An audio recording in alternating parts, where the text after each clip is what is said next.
بسم الله الرحمن الرحيم والذين اتخذوا مسجدا ضرارا وكفرا وتفريقا بين المؤمنين وإرصادا لمن حارب الله ورسوله من قبل وليحلفن إن أردنا إلا الحسنى والله يشهد إنهم لكاذبون لا تكن فيه أبدا لمسجد أسس على التقوى من أول يوم أحق أن تقوم فيه رجال يحبون أن يتطهروا والله يحب المطهرين أفمن أسس بنيانه على تقوى من الله ورضوان خير أم من أسس بنيانه على شفا جرف نهار فانهار به في نار جهنم والله لا يهدي القوم الظالمين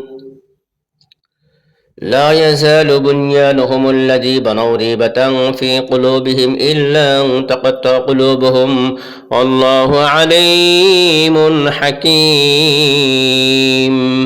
إن الله اشترى من المؤمنين أنفسهم وأموالهم بأن لهم الجنة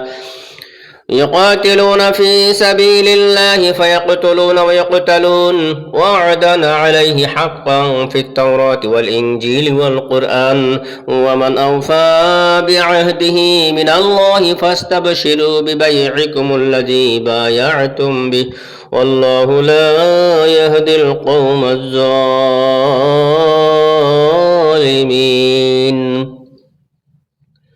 التائبون العابدون الحامدون السائحون الراكعون الساجدون الآمرون بالمعروف والناهون عن المنكر والحافظون لحدود الله وبشر المؤمنين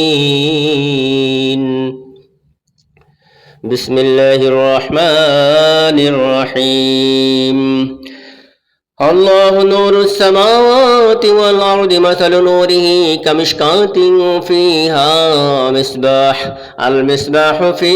زجاجة الزجاجة كأنها كوكب دري يوقد من شجرة مباركة زيتونة لا شرقية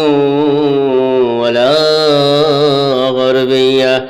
يكاد زيتها يضيء ولو لم تمسسه نار نور على